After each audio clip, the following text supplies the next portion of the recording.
Hey, good afternoon, everybody. Good afternoon, and welcome to Black Talk Platform, where we are hosting our Black History Month program this year. And it's a panel discussion with two scholars who I've come to know through social media, watching their posts.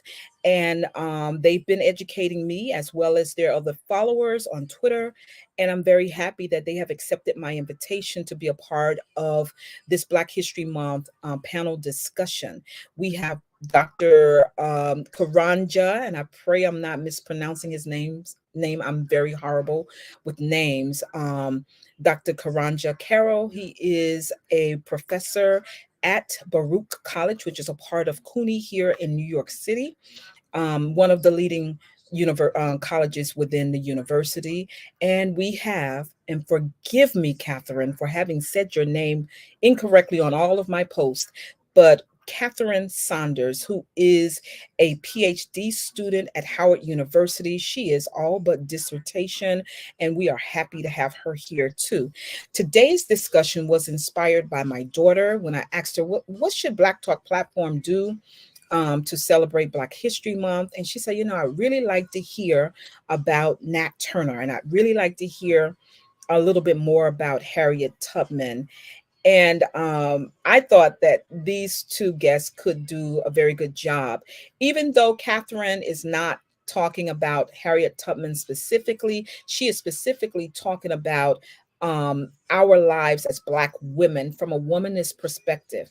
I asked her to do that because she is a very proud womanist, but I think sometimes we're unsure what that really means. Some people reject all terms that in any way seem like they're elevating Black women.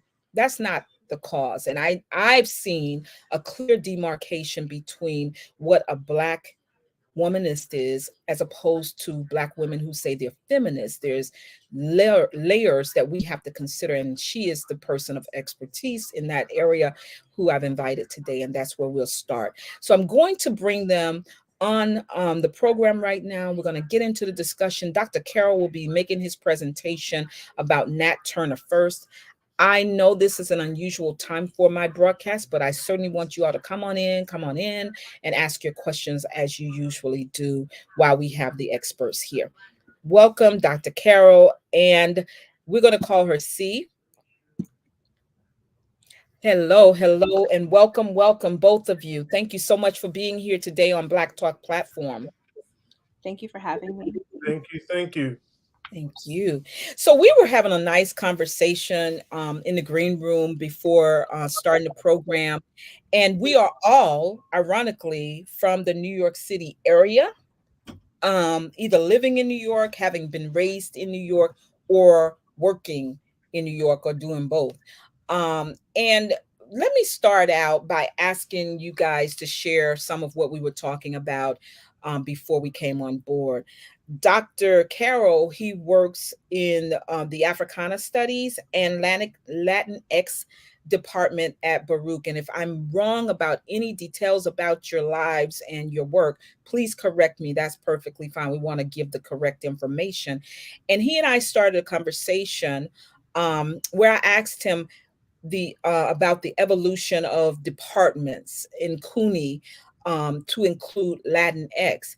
Dr. Carroll, can you share again about this convergence, I suppose, of disciplines that we're seeing happen at CUNY or throughout CUNY, and from your perspective, and how it works with our community as Black people? Um, so I don't. Well, good afternoon, everyone. Uh, I don't think that it's a convergence. Actually, I think that historically, in the City University of New York system, there had always been this relationship between Black and brown folks, and when these students were making demands through open admission, through the creation of the SEEK program, they made demands in conjunction with one another. And that's why at a school like Hunter College, you have a Black and Africana and Puerto Rican and Latinx studies program together. At my college, where I teach at, Baruch College, is Black and Latinx studies together. And that relationship is a historical relationship which goes back to their inception, which goes back to the fact that Black Studies was inspired by Black Panthers. Latinx Studies was inspired by folks who were part of the Young Lords. And together, when they got on those campuses, they made collective demands. And those collective demands allow for the creation of these academic units. So we're talking about 1968 to present. So it's not like this is something new. I think the newness has to deal with how people are more openly talking about the relationship between Black and brown folks and trying to deal with issues of conflict that might develop. But like I was saying, on the East Coast, like in New York, New Jersey, my experience, like I grew up around Black and brown folks. My best friend is Dominican, like that's normal for me, but that's not the same for Black people throughout the nation.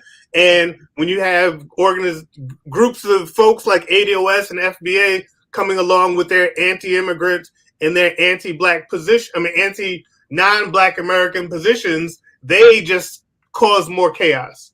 So that's sort of what I was saying from jump and thinking through with you in the green room. Yeah, absolutely. Catherine, would you like to weigh in on that? I mean, only sharing what you like to share.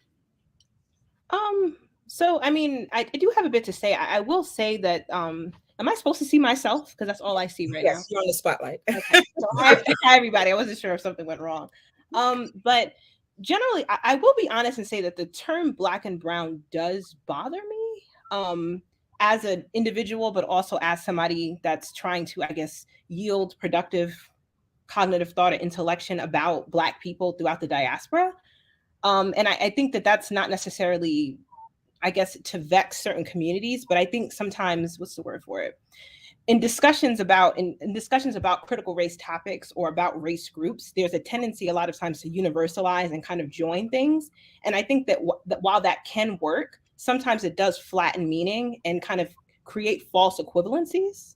Mm-hmm. So that is something that I have an issue. And I think also being a Black person, I am brown. My skin is brown. So there is like a sense of, I think, just semantical invisibility that does bother me as a Black woman. And I think that there is a way to discuss things. And then, of course, how do I say this as well? Understanding that in some ways we come together, that differences or distinctions don't have to be something that's negative. So in the sense of noticing just certain things that are idiosyncratic to the African in America versus those who immigrated or migrated to America, I don't think those have to be as contentious as they've become. But I think that those distinctions are important. And that I think in terms of discussing just groups, so if we're discussing the Latinx community or the non-migrant African in America, or Black migrants, or the communities that have come here, or diasporan Africans, however you want to word it, I think it's important to, even if you disagree with the way that someone's talking, or you disagree with the totality of the platform, I think everybody or every group has something important to say. And I think in discussing FBA, because I noticed that that's been a really contentious, a lot of people, I think, focus on the delivery or focus on what they don't like about the platform. And it's become a way to sort of kind of flatten what I think that the group is trying to discuss. And I think that engaging with that, it's important to, if the goal is intellection about Black people in the diaspora, to not just say, okay, I don't like this or I don't like this, and think that that these platforms aren't worth listening to. So I don't know if that was clear, but I just wanted to weigh in. Absolutely, it's clear. I think for me, since I didn't share, I was saying to Dr. Carroll and to Catherine that I was born and raised most of my life in Montgomery, Alabama, where there were only white and Black people. So we didn't have Africans from the continent. We didn't have Black Caribbeans or those from the Dominican Republic. We just had Black and white. And you all know how that is. Alabama, first of all, and then I come to New York to finish being raised. And those who embraced my family and I were Puerto Rican and Dominican. So I have a different viewpoint than a lot of people who actually live in New York City in regards to those relationships. Now, that doesn't mean that every Puerto Rican or Dominican I've ever met has always been nice. But I've just not had the venom or the negative thoughts around them. What I will say, and I agree with you about this flattening out, I do believe, and Dr. Carroll, you can share after having heard what Catherine said and what I'm saying right now. I do believe that there is a movement to erase the worth, the value that Blacks in the United States, those who descend from chattel slavery here, have contributed. And I have to be honest with everyone. When I started Black Talk Platform, and it may still be there, the description was and the African diaspora, right? Because I recognize that even Black Americans are not only living in the United States. And so I would never forget about our expatriates, wherever they may be in the world, right? So I needed to include them wherever they were in the world. And B, I was a Pan-Africanist. When I came here, Dr. Amos Wilson was still alive. Catherine, I think you might be a little younger, but Dr. Carroll, you may recall the Patrice Lumumba Coalition. Mm-hmm. Yes, and I would spend my Fridays. That was date night. That was going to hang out night at the Patrice Lumumba Coalition, just soaking up the knowledge about our people from people like Ilambe Brath, and Dr. Amos Wilson. Dr. Amos Wilson still remains, and Dr. Jawanza Kunjufu, whenever he would come through, all these great people that today I feel being ignored. Why? Because they have a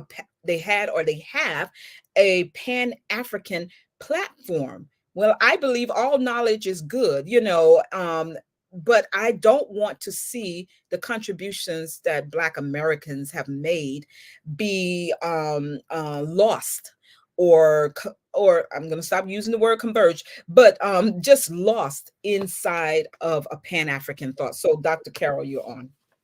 I mean, I'm a Pan-Africanist. I'm a African-centered. Like I root my work and my position in the fact that we're African. I follow the thinking of John Henrik Clarke, who said the only thing that separates a African American from a Jamaican from a Haitian is the boat stop. Yeah. Where the boat picked us up is the most important thing. Mm-hmm. Okay, so that's my position. Now, as someone who teaches within Black studies and Black and Latinx studies, I intentionally try to make connections between African Americans and African people wherever they are at within the diaspora. So me myself, I'm not like trying to not trying to focus on Black folks in the United States. I'm trying to make connections between our experiences here with other Africans wherever they may be. And I understand the concern of FBA. I understand the concerns of ADOS. I just don't necessarily believe that their position and how they go about doing their work is consistent or reflective of how scholars that you've mentioned, Amos Wilson, Lumumba Brath, John Henrik Clarke, Joseph Benyakinan, all these people who are foundational to a particular orientation when it comes to doing liberation work and intellectual liberation work. So I take the position that we African, and it's about understanding our connections as opposed to causing further divide. Go ahead. Catherine, go ahead. But I guess that's kind of my contention, I guess, with just sort of the pushback on the FBA movement. And I think like it's the idea, and I think this is something that I think, again, not trying to compartmentalize what I'm saying to like a specific time period, but I will say like in the last few years, there's a tendency to displace like division onto people who are the effect of something and not the cause. So I think in discussing about FBA or discussing about these groups, these particular groups, it's important that the onus is not put on them for creating a problem, because they're not creating a problem. The problem was already there. And I think, to quote W.E. Du Bois, it's not the idea of segregation. In some ways, we are, as a people, as a diaspora, in the sense that we're fractured. But I think in terms of those contentions, the way to ameliorate that, I don't think is to say that this group is causing division or this group is causing division, because just saying that I think is divisive and it's misplacing, I think, in terms of the larger issue. So that's kind of, and I think understanding, and again, and I think that that's important anyway, with just like, I think trying to show empathy, because that's something I have to practice as well. Like if someone says something, I'm like, no, I don't like this, or this goes against things. But the idea of practicing empathy first, understanding why this particular group came to be in the first place. And I think of understanding that, we can start thinking about ways to bridge these communities in a way that's effective. And again, not flattening meaning, but meeting people where they are. Mm-hmm. I just don't, I haven't seen any evidence that the FBA or ADOS people are trying or even concerned with making connections beyond centering the experiences of African Americans. I hear what you're saying, Dr. Carroll.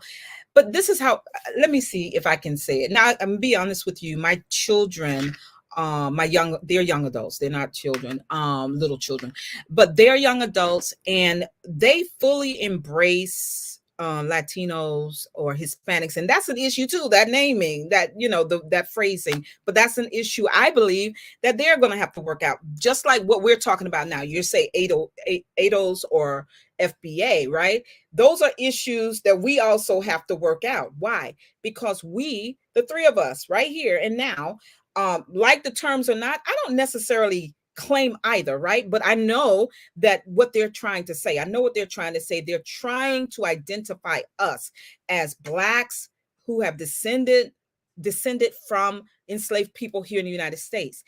The fact that we are feeling, and I mean, I'll remove you from that we for a moment, Dr. Carroll. The fact that we are feeling that we have to say, hey, we're over here. We never left. We're still here. That's the driving point. So let me ask you, Dr. Carroll. So both of you probably saw that Tariq Nasheed, who I'm not a follower of, but you know what? He shows up in my he shows up in my timeline because so many of the people on my timeline do follow him.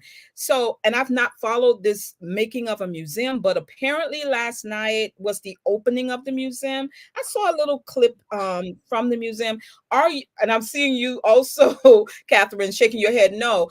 Are you all able to applaud him? Because my simple response to whomever posted it, tweeted it, was, I want to see every Black person win. That was the Issa Rae comment a few years ago at a awards show.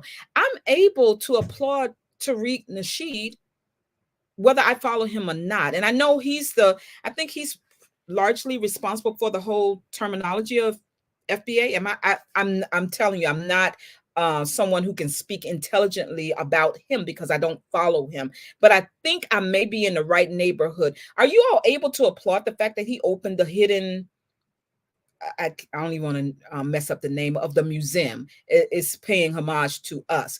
Are you all able to applaud the fact that he did this thing? I can't make any comment because I haven't seen the museum. I don't know nothing about the museum. So no. Okay. I hear you. That's fine. Catherine? I think I'll respectfully decline to comment. What I will say is I just think that studying the movement, and this is more so what I'm trying to say in large, I think in terms of just studying, in terms of what's going on, I think it'll be helpful in terms of just moving forward, because it is concerning to me, that whole platform and dynamic, and the way that's structured, and that person's particular background is really troubling to me. I'll be 100% honest. And just the way that the language that's been given to people to discuss themselves. And I think that, and this is not just in this particular community, you see this with migrants as well, in the way that things that come across as well, and the ways in which there's a social reproduction of negative ideology that's perpetuated as change. And I think that is something that's a shared experience amongst African people that we see, and that's usually what causes that friction and division. So if you study these groups that get people to click together, a lot of times it'll reveal that they're doing the same thing, it just manifests differently. Gotcha. I understand. And guys, this is not what we were going to discuss today, but I'm so happy that you all have obliged me in responding. And I totally appreciate both your responses about that. And let me tell you something about your responses. They're helpful to me, especially as you say, just sort of study the way these organizations sort of click together and form, right? Just using different avenues to get there. I say this because I really, really do root for us. And that's not limited to us here in the United States. And when I'm saying us, I mean Black people specifically. But I get caught out there. I get used a lot. for instance, there's a alderman's race. Well, obviously, everybody knows that Chicago's having their big mayoral reelection, and all of the positions are up, I guess. And it's an alderman's race out in Chicago in the Fifth Ward. This one candidate, I watched one candidate's forum. It was the first one, and I was just like, wow, this guy is really speaking the language and everything. He's saying the right things. I think the people should support him. It's a Black guy. And then I posted that on, it was the League of Women Voters who sponsored that forum, and I said, wow, he's talking right. Now, I'm not in Chicago, and I'm the first one to say I know nothing about Chicago politics. They're probably worse than those that we live around. A young man said, oh no, he has this history, blah blah blah blah blah, like, he's like sort of the candidate of the party, not necessarily there for the person, for the people. I was easily persuaded by his great presentation. So fast forward a few weeks, this was back in January, fast forward a few weeks, and many of the candidates, with a large field of about 12 people, many of the candidates have gathered together to say, you don't have to vote for me, but please don't vote for that guy, that same guy I'm talking about. So I am easily persuaded when I see consistent, good information being put out there.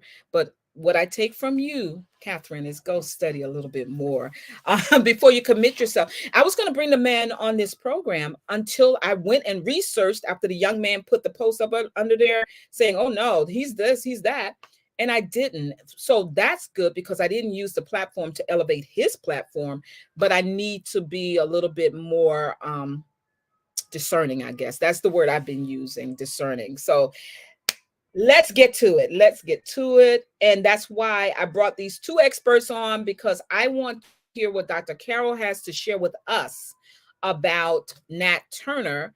And I can't wait also to hear about Catherine's great work. She's done some great work. I didn't even tell you what her master's thesis paper was about, but she'll get into that if she desires. Dr. Carroll, the spotlight's on you. All right. Like I said, good afternoon, everyone. My name is Dr. Karanja Carroll. I am a lecturer of Black and Latino Studies at Baruch College, which is located in Manhattan. It's a part of the City University of New York system. So I first would like to give a little bit about myself so we can get the disclaimers out. Number one, I consider myself an African-centered social theorist, which means I'm fundamentally concerned with studying the past in order for guidance on the future. I'm not a historian, but I study history. I'm not a psychologist, but a good portion of my work is grounded within African-centered psychology. Nor am I a sociologist or a political scientist, yet all of these fields of study help to assist in an accurate interpretation of our reality and give us guidance on our future. I was trained in African-American studies from Temple University. Temple University is the first PhD program for African-American studies within the United States. And I received an interdisciplinary training. My screen is frozen. Are y'all still? We can hear you, but your screen is frozen. Okay. It's okay. I just keep it going. Mm-hmm. Oh, now it looks like I'm back. All right.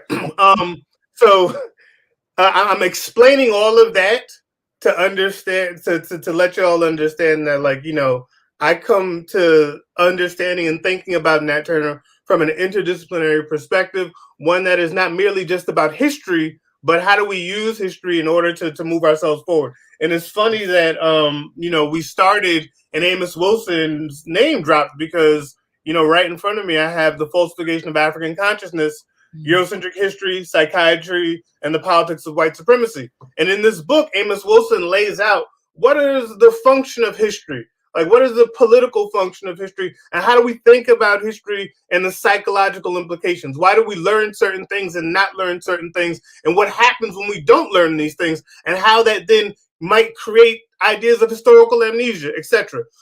So again, setting that foundation is extremely important to understand how I'm going to approach this topic. So secondly, it's important for us to remember that the national theme for Black History Month, as set up by the Association for the Study of African American Life and History, is Black resistance.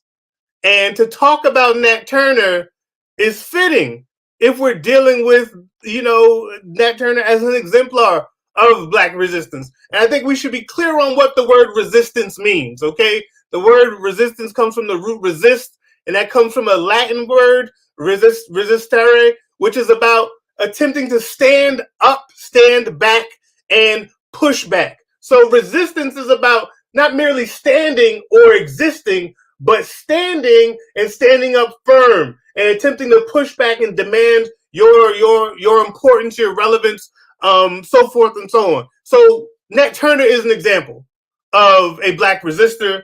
And when you look at his life, when you look at what he did, and you look at his contributions to thinking about Black resistance in the context of enslavement within the United States, it becomes extremely important. So I'll go through a few biographical facts on Nat Turner, and then talk about what I think are the implications of Nat Turner's life. Nat Turner was born in Southampton County, Virginia. Some sources say October 2nd, 1800, and he was murdered by the state in 1831. But it was on August 21st, 1831, that he led a rebellion of enslaved African people, which led to the slaughter of over 50 white folk. But Nat Turner being born in Virginia, okay? Nat Turner being sold to at least 3 different owners. In the process of him being sold from one person to the next, he learned to read and write. And the tool that he learned to read and write through was the Bible.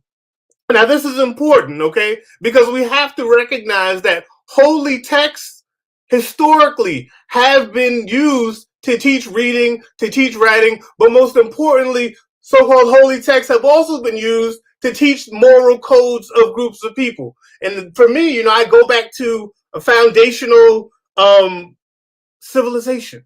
Ancient Egyptian civilization. When you looked at how the seshes, that is the scribes, learned to read, learned how to write, they would copy the 42 laws of Ma'at.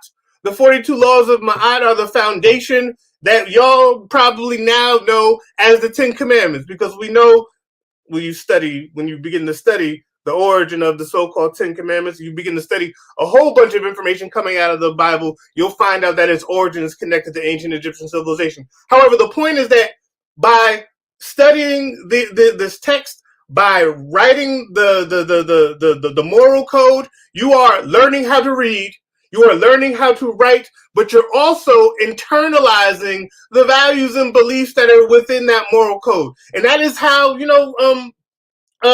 Nat Turner learned how to read and write. It was connected to the Bible. So he's reading the Bible, copying scriptures from the Bible, and understanding the ethics and the morals that come out of that text. And then he's like, but hold up.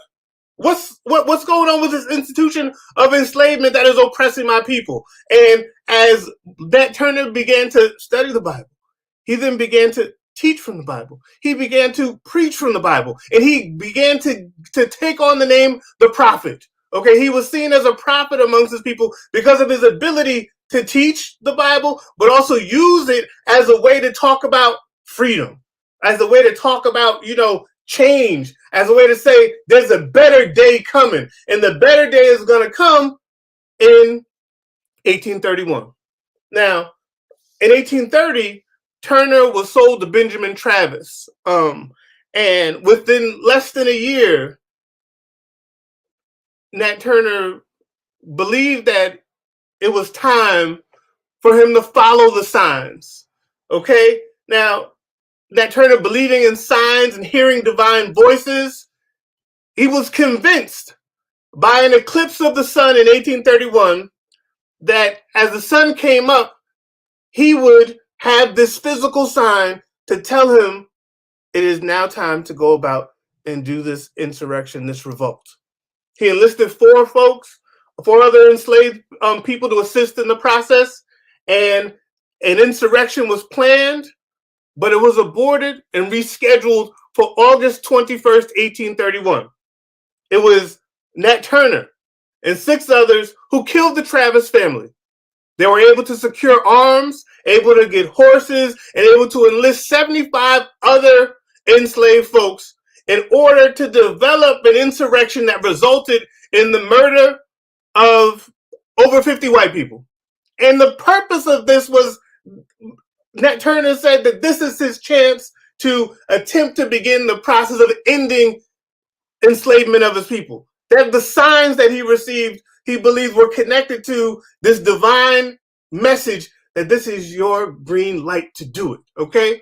Now, for 6 weeks, Turner was able to hide out in the backwoods of Virginia, but eventually he was discovered, convicted, and hung in Jerusalem, Virginia on November 5th, 1831, along with 16 of his other comrades.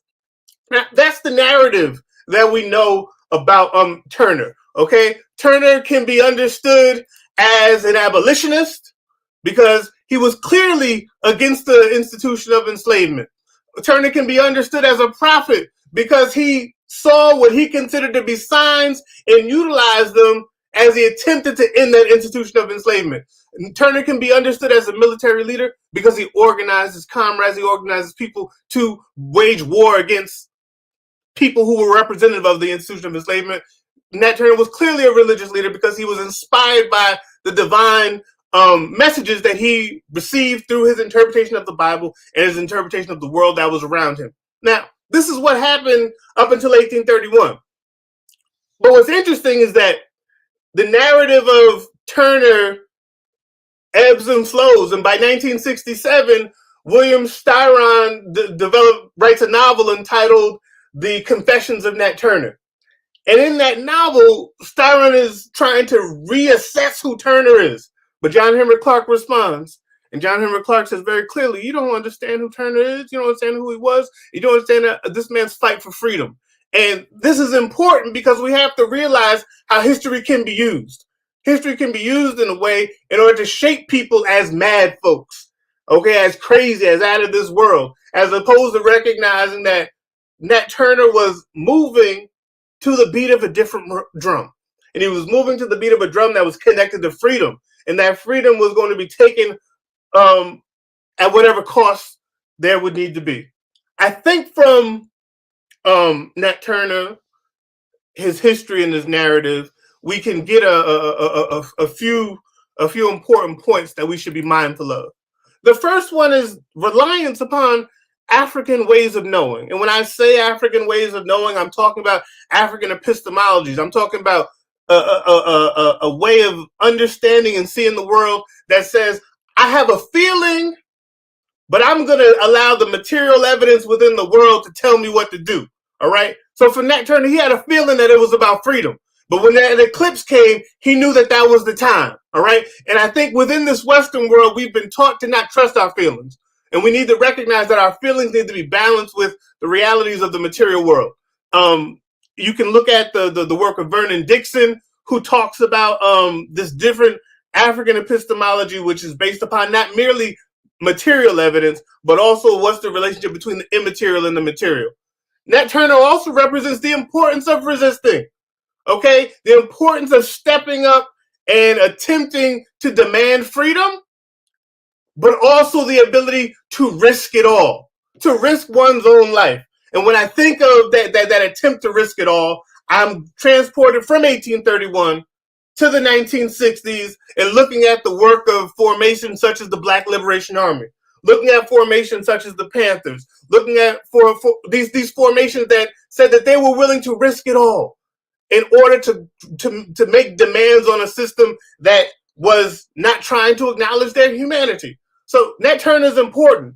Nat Turner is an important marker for us to understand and make connections to, and Nat Turner represents an exemplar of resistance. And as I said to you, I wasn't going to talk for long because I'm more concerned with question and answer as opposed to me talking at y'all. So I'm done for now. Okay. I have to tell you, I agree with you, Catherine. That was so wonderful, Dr. Carroll. And I'm just sort of blown away because there are different, as you said, this, I was trying to take notes. He was going at the speed of light. That's that professor. You got to be right there with him so that you don't miss it, because you know it's going to be on the test, right? So so you got to stay with Dr. Carroll. But this was really good for me. Catherine, if you don't mind, let me go first with what I took from it. Okay, so I think I got the man who wrote the Confessions of Nat Turner's name wrong. William Strong, is it? What is his name? Styron, Styron. I told you guys, I'm horrible with names. Styron. Um, okay. Yes, it did it again. The correct. So you talked about the first thing you mentioned in terms of us having takeaways is Nat Turner understood reliance upon African ways of knowing, that our feelings need to be balanced within the world of the material world in which we live. um my sister, that's my sister over here, she's saying she loved to sit in on one of Dr. Carroll's lectures. What a powerful introduction to Nat Turner. Absolutely. I agree, Juanita. He's at Baruch. Maybe you can slip in and he won't notice that you're not one of his students in the back of the class or something like that. But yes, let's talk about that, because there, I think you sort of touched on, and it's, please help me, because I'm a genealogist, amateur, but I do have a research grant to continue that work. So I'm still saying I'm an amateur because there's so much out there, right? One of the things that I keep hearing, and I don't want to be an intellectual elitist by saying this, so I apologize to anyone who might assume that when I say what I'm about to say. One of the things I find very interesting is that a lot of our people believe that because on the census records, there's no indication that links us to Africa by name. You know, the column where they identify you by ethnicity and they say you're either white or black or Negro or Native American or Indian, those names, mulatto, right? These are the things that I've seen so far. Because African never appears, that means that we have no linkage to the continent.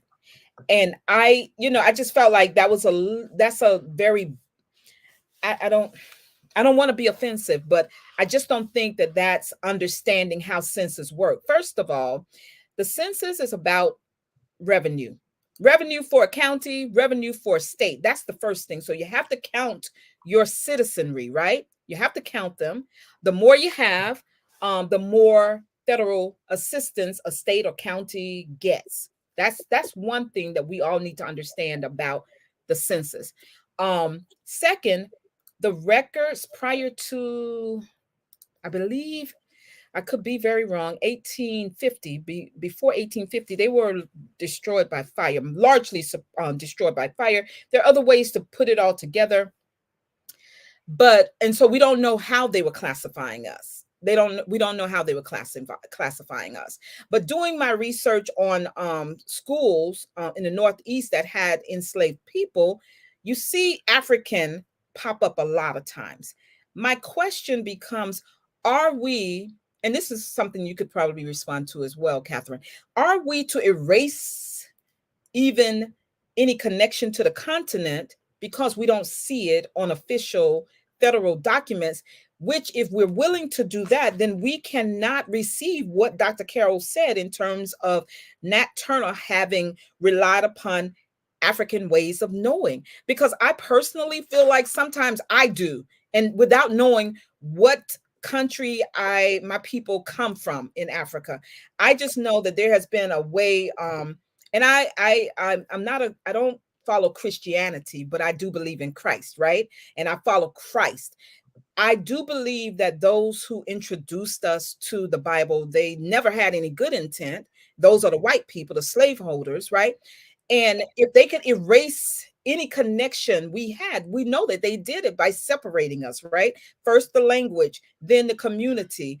If they could erase all of that from us, why then would we believe that there is a connection to the continent. I've said a lot. Let me stop there and hope that you understood the question.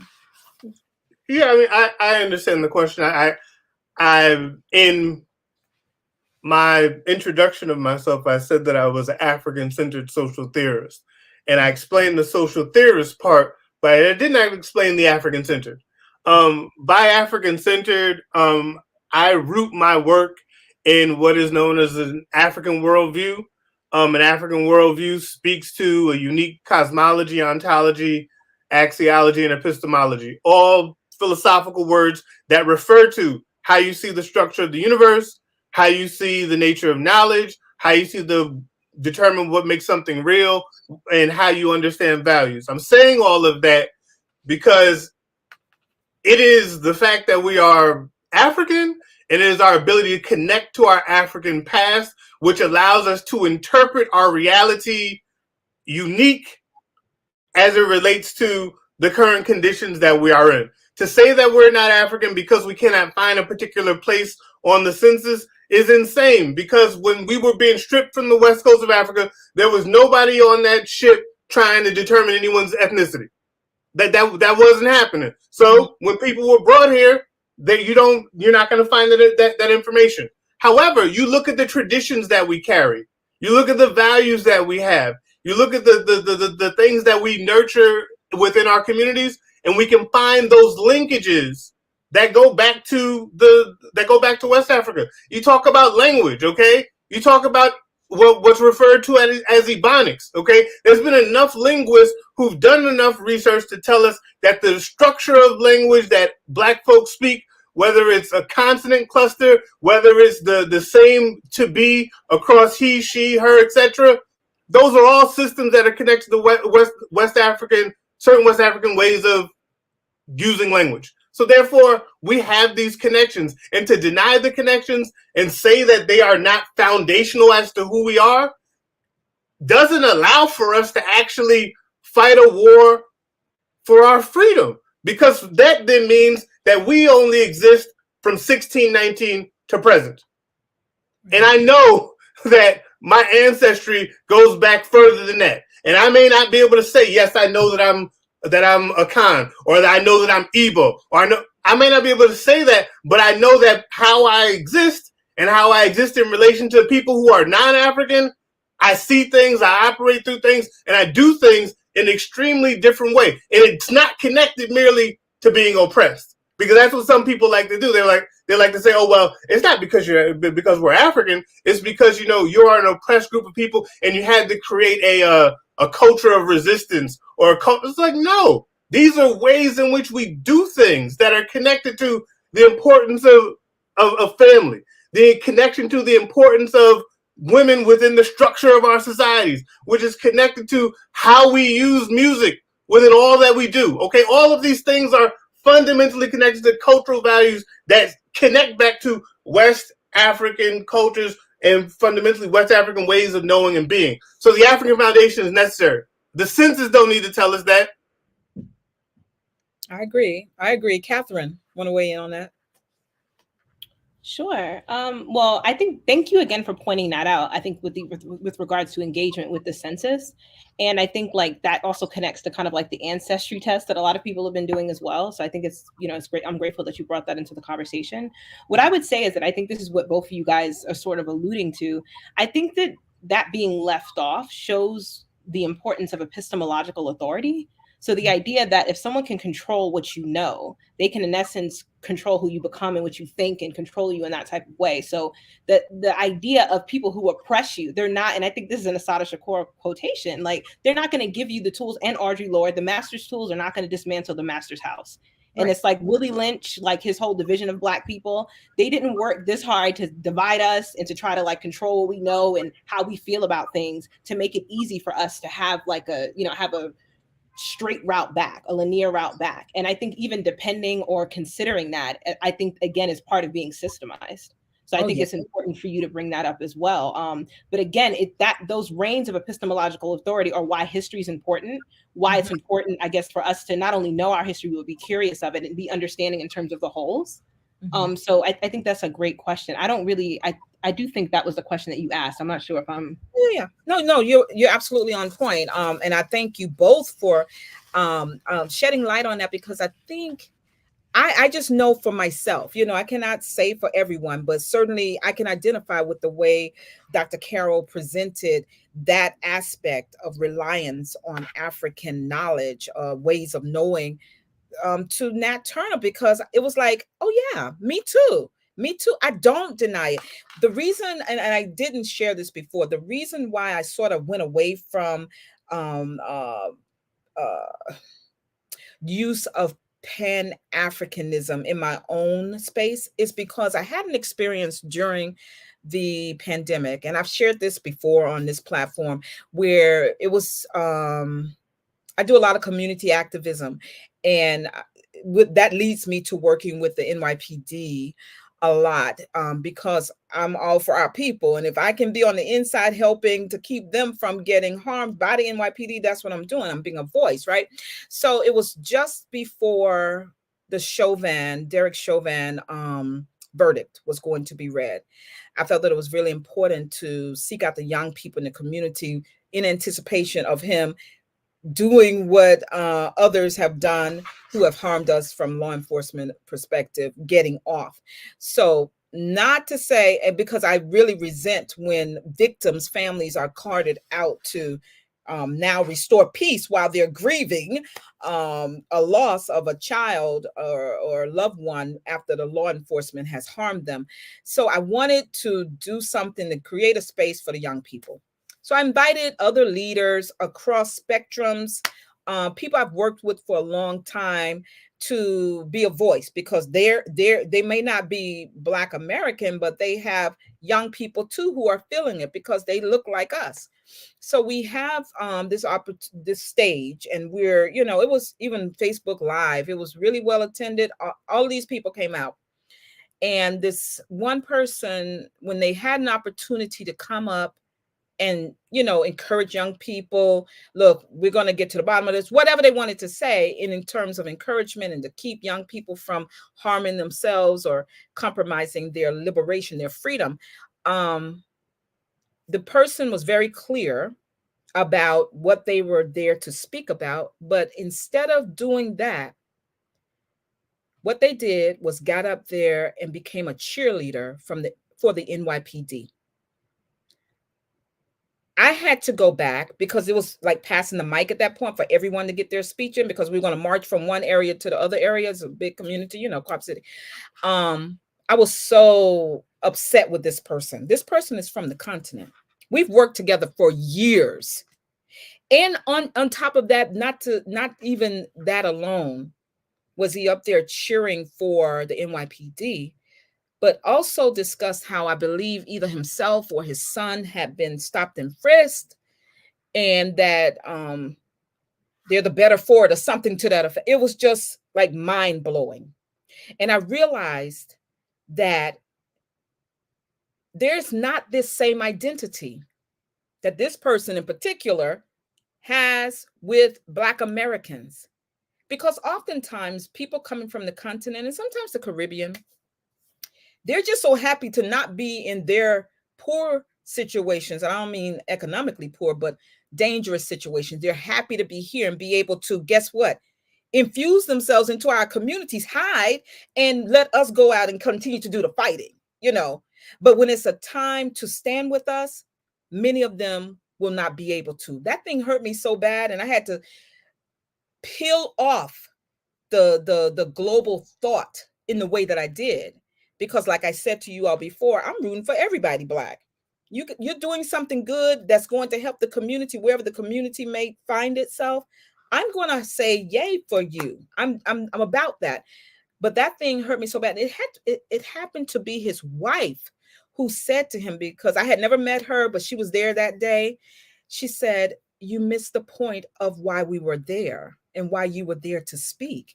And I'm not sure what her nationality is. She could be from the continent, but maybe like from somewhere like Egypt. I'm not really sure, but she got it. She understood why we were there. And this person is very intelligent. I don't believe that he didn't get it. I think what he got was an opportunity on the mic to do what he wanted to do rather than to help the community, to uplift the community. So that made me step back. Like I said to you earlier, Catherine, I'm glad you said go back and study these two movements and watch them as they evolve and separate from each other, because that's what caused me to do that in terms of Pan-African thought, diaspora thought, and sort of made me like say, you know what? We are largely on our own as a people in the United States, which, don't you agree, Dr. Carroll, that the work that African Americans have done, Black people in the United States have done, have really opened the doors for others to come in and prosper? I mean, it seems simple to me, but it causes us to have to keep saying, yes, we're still here. We're still here. Every top person that Biden has appointed who looks like you, me, and Catherine, they're really not Black Americans. You know, and when I think about the elected officials in the state of New York, most of them are not Black Americans. And many of them don't have an allegiance to us to do the work to ensure that we are still seen, and that even what our ancestors sacrificed, even up and as close as the civil movement, they don't feel that connectivity. And it really bothers me sometimes. Go ahead. I mean, so I have a couple things in my head. The first thing is that the same disconnect that you find between some folks from the continent and African Americans is a similar disconnect that's found across class lines. Yes. Meaning that upper class Black folks will not want to be connected to the realities of poor and working class Black people. All right. That is for me, a clear division. So I approach those folks the same way that I approach folks from the diaspora who don't want to be connected to us. In the sense, I realize that we have all been victimized by the system. Okay. We were victimized by enslavement. Folks throughout the diaspora were victimized by other forms of white supremacy or by forms of colonialism. And buying into a white supremacist narrative, you then come here and then you utilize that conflict. But for me, my goal is to try to get our people to see the connection. I'm not gonna be like, you confused, you know. I'm gonna be like, no, let's understand how you got to those conclusions and why you think this way, to see how that benefits the white supremacist structure. You know, my position is, like you said, I'm rooting for all Black people. But in my rooting for all Black people, I am willing to make those connections to our people throughout the diaspora. Just like I'm willing to talk to rich Negroes and try to convince them that they need to be supporting their people. So I understand the experience, but I wouldn't use that as a way to, you know, disengage my Pan-African and African diaspora connections. That's one reality, and I can tell you experiences that I've had with folks on the continent that contradict that experience. But again, our realities shape how we normalize relationships. So I get it. But for me, nah, I would have pulled the brother to the side and said we need to go to school. Yeah. No. Don't get me wrong. I don't believe in leaving relationships out there just on red. I think we do have to talk. And so I reached out to him because I was furious. And it wasn't. Oh, yeah. And it wasn't just because how he used the platform. It was that we were still waiting for the verdict. That's what it was all about. And I didn't want to see other Black men and young women cut down by law enforcement as a result of their response to a possible not guilty verdict. That's what it was all about. He and I talked, and I don't hold a grudge anymore. What it did make me do was look with clear eyes. My sister, if she was on this show, she's still watching, she would tell you, she gives everybody a chance. Talking about myself, and I do, and I will always, but it just really made me look with unrose-colored lenses at those relationships. And so certainly I'm still connected to him and others. So he was an experience, but it did not dampen the relationships I have with others. One of my chief mentors for more than 25 years is Dr. Eleanor Moody Shepherd.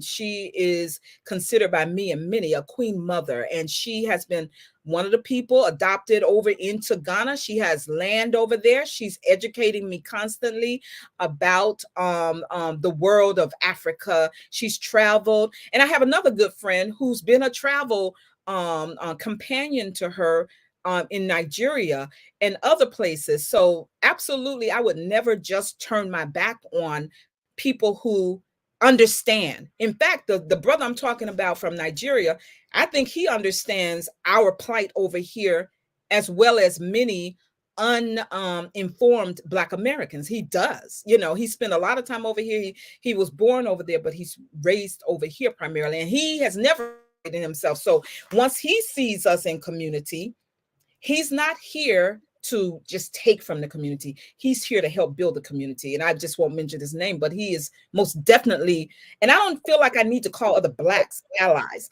When I'm talking about allies, I'm talking about whites in a position to help unravel this mess, white supremacy, not Blacks though. So yes, definitely not turning my back on it, but am dogged about what we need as a community, and that will include others who are also Black, because it already does. You know, the only thing that I wanted to mention was that, like, you know, when we're talking about the relationship between Black folks and the police, and people thinking that it's just an African American thing, you just need to say Amadou Diallo.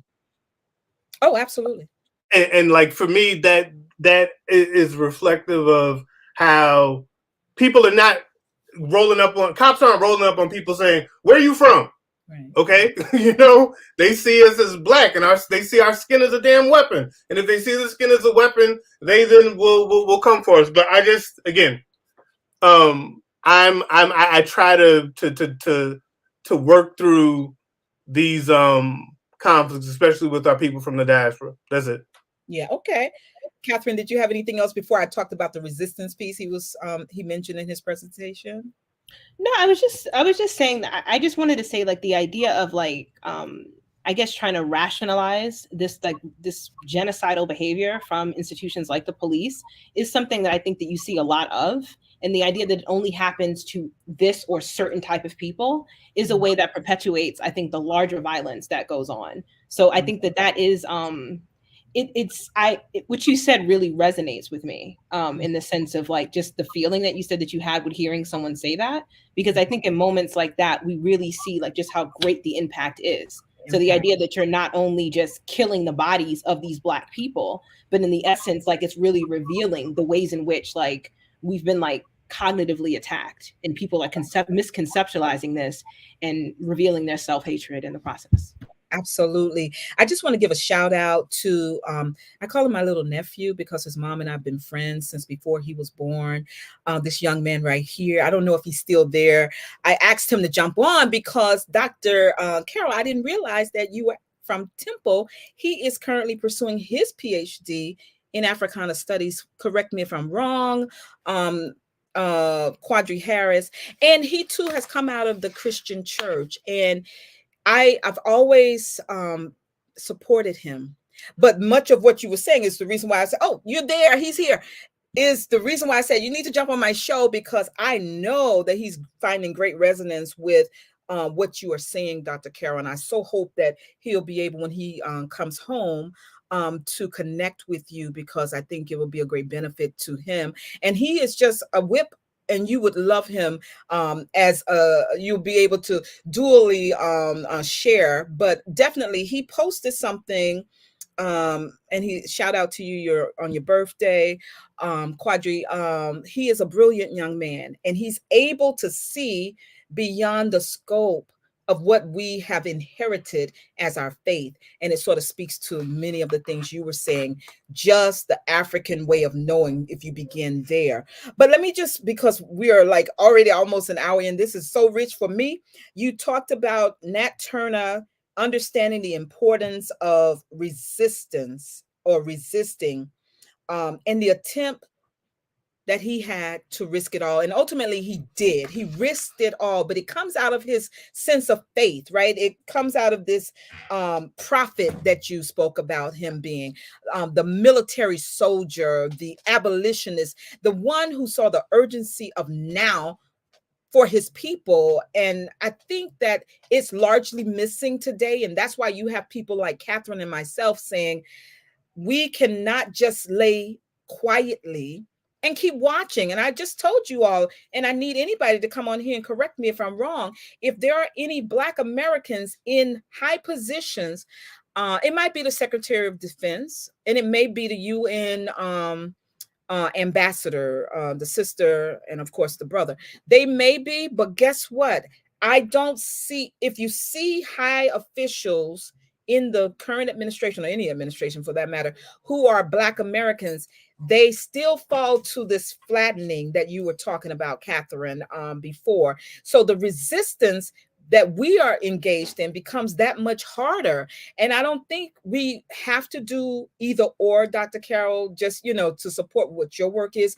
But I do believe that there needs to be like soldiers like myself and Catherine and many others who say, listen, you all need to know about a Nat Turner. You all need to know that even though Harriett Tubman organized rallies not only for Black women to get voting rights, but also for white women. That's a problem that I also have, that we as Black people always feel that we have to include whites in whatever we're struggling for. We're struggling because they have created the situations of struggle for us. And I don't believe that by including them, it strengthens our fight. I'll end there so that you can talk about that if you want to shed some light there. I Can you give me a question so that I can work with? Right, because that was just a whole soliloquy.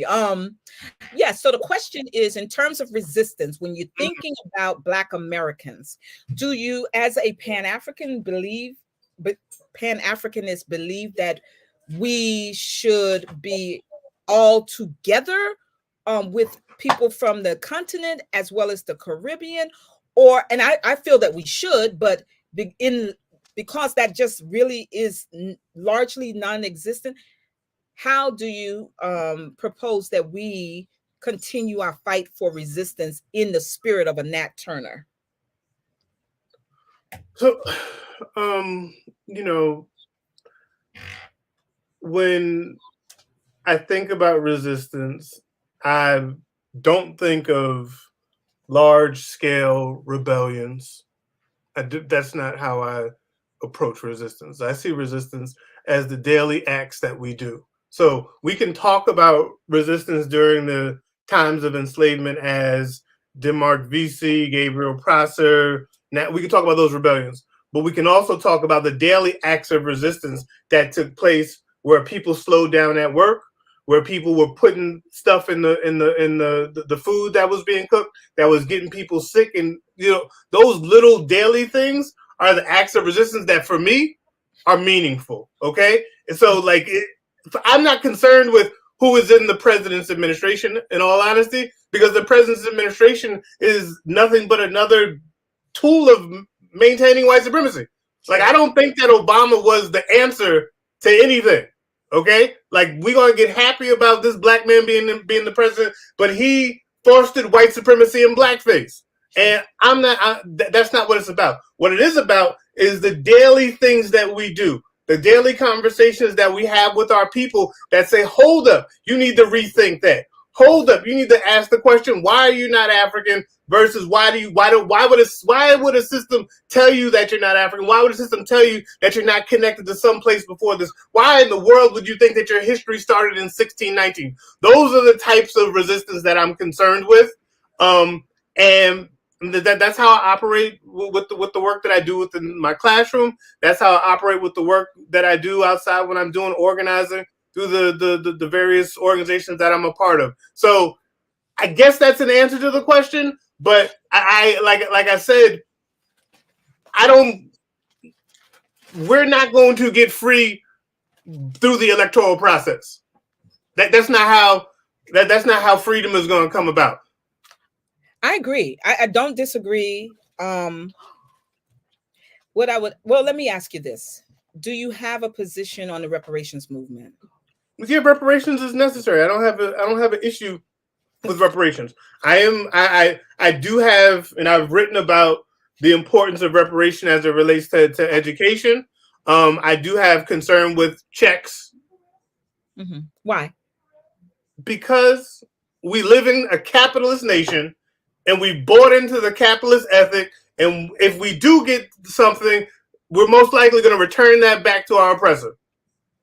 That's fundamentally why. Okay, so now you're sounding like Dr. Umar a few weeks ago when he said, Please "Give do a not chance." compare me to Umar Johnson because I am light years away from him, especially around his issues on gender and sexuality. So don't make the comparison.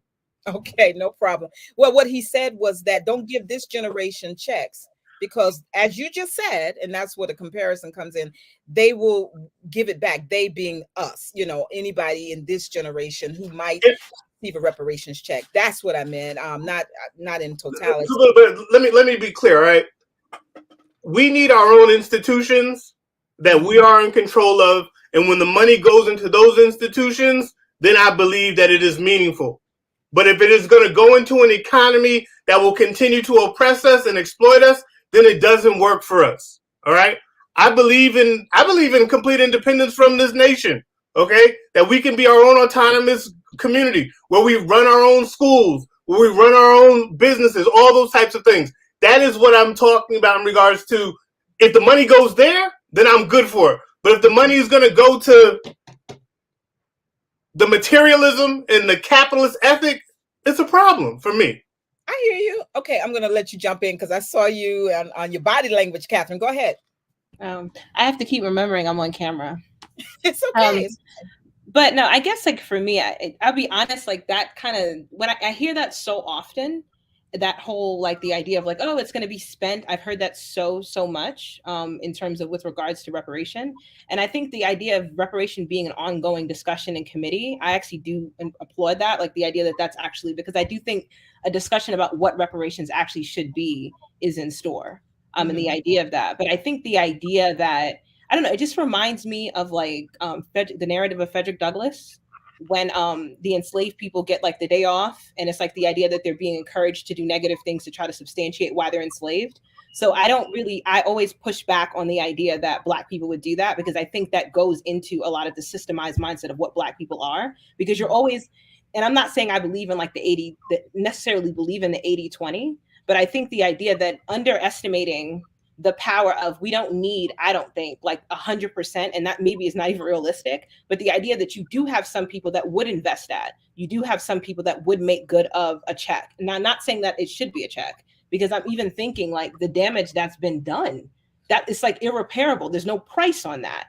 Right. And even when you think about like what Stuart Hall says in like cultural identity and diaspora, we can't go home again. So we can go to Africa, but where we came from, that's gone in an essence. So what price can you put on what you can't even bring back?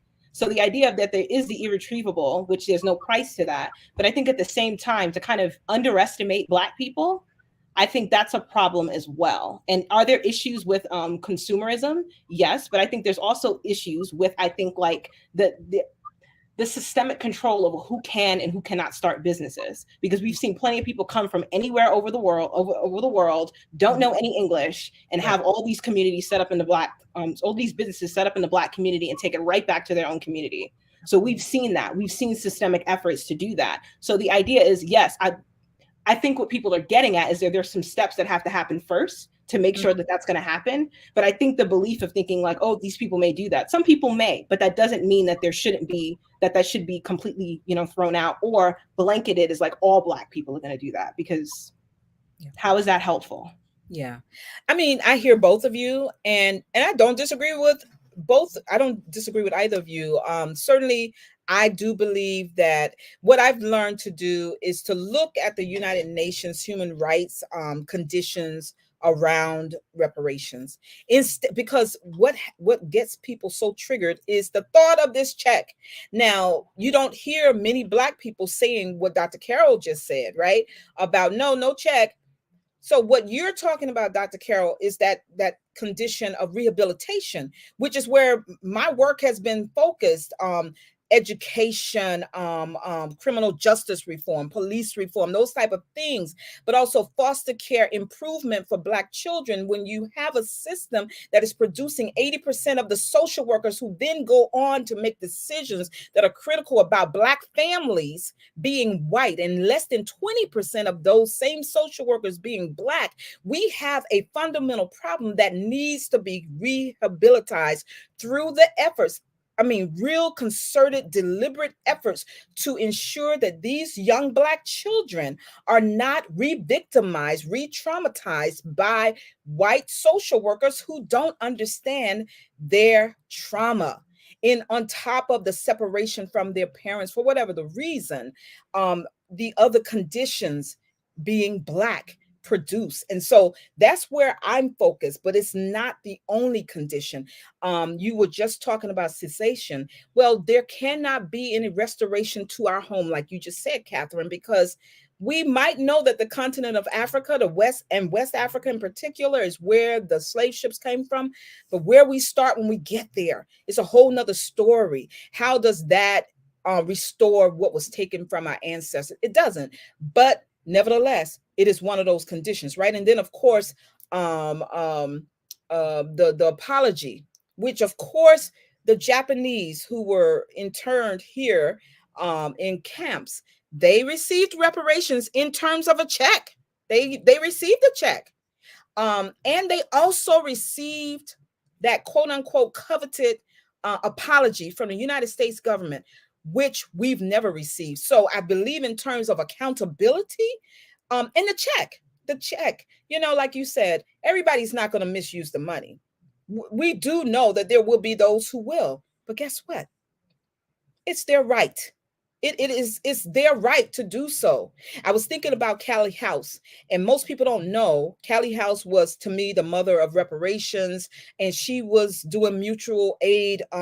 She actually organized the mutual aid association, and one of the people who supported her was the infamous Edmund Pettus, and we know about him from the Selma marches, the bridge, but it wasn't because he aligned with freedom for Blacks or reparations for Black. He said exactly what you were alluding to, Dr. Carroll. He said, yeah, I'm going to support her. If they get these pensions that she's fighting for, and they meant at least 300,000 Blacks who had become a part of her association, freed Blacks, if they get it, they're just going to spend it with us. They're going to spend that money back with us, former slave owners. So he wasn't being nice. He was not saying that he aligned with Black liberation. He was trying to use us even further. I agree with you that we should have our own independent communities. I really do. My mother, who passed away 2 years ago, but she told us continuously throughout our lives that they were much better off before integration. I totally believe it. I mean, studies show that Blacks coming out of who were coming out of slavery, and during Reconstruction, once allowed to learn, were much more intelligent in terms of academically than their white counterparts. I don't believe that that's ever been false about Black people, and so I say we go for reparations. A check would be the least of it, because there's been so much harm done to us. And I also like your daily acts of resistance that you mentioned, Dr. Carroll. Dr. Carroll, thank you so much. Please don't leave if you don't have to. I want you to stick around. Do you have any ending words on your presentation? I totally appreciate it. It was great. No ending words. There's a really good book, Black Teachers on Teaching. And in that book, Black Teachers on Teaching, some of the teachers who were teaching prior to 1954 state exactly what you stated in regards to what happened in regards to integration, and how it was the worst decision that could actually have happened, especially within the field of education. Secondly, when you talk about the percentage of social workers, we need to deal with also the percentage of white teachers within blacks education spaces. And that's why us controlling our communities and all the institutions in the communities and that money returning there makes perfect sense for me. But it is a process, and if we think about it as a process, then we know that consistent conversation will lead to hopefully the solutions that we're looking for. But I thank you, and I will definitely be on for the rest of the show. So I will mute off and turn my camera off as well. Thank you so much. Thank you so much. I hope you all have enjoyed Dr. Carroll's presentation. If you do, just give us a thumbs up. Any comments, just shout him out because it was powerful and we appreciate it. We're going to transition now. I am so happy how you found me, Catherine, on Twitter, that we connected. She is so gentle in her tweets, but when she does, they're fire. And she and I, we just resonate because this is an area that I've always been mad about. And I was doing a little research on Harriett Tubman, Catherine, and how, like I said before, how when she started being an activist and fighting for women's rights, she did rallies that included white women. Listen, in business, I have a small business. I'm a consultant. I will work with anyone. But I'm always trying to build up Black people. Now, there may be a whole lot of unique challenges that come with that, but guess what? I'm the one for that because I don't want to leave us behind in as much as I can change their situations.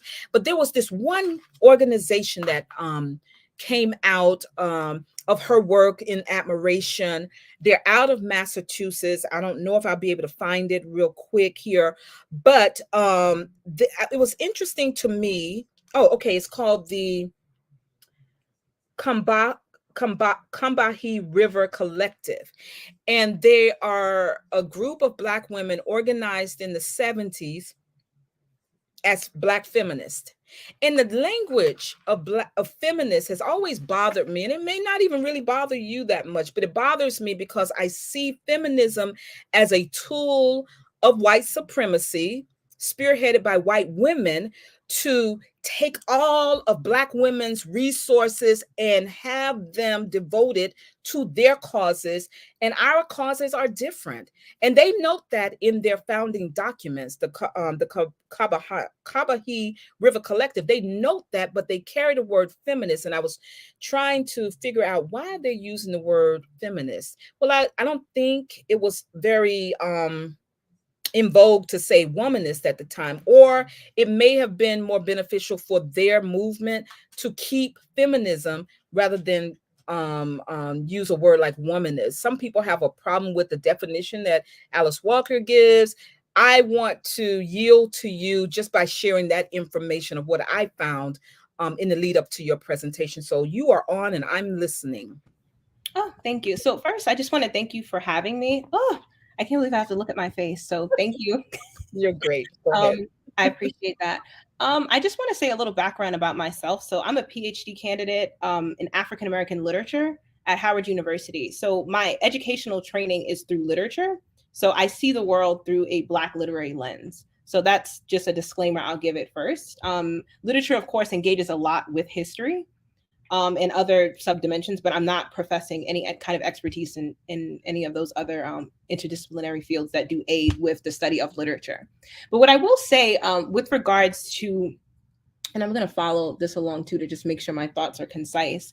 With regards to feminist language, I do think, and I know Valencia Watkins addresses this as well, there's a difference between how I think these terms function in the academic setting versus how they function in like popular culture or just kind of colloquial use. Because feminism is something we hear a lot of now.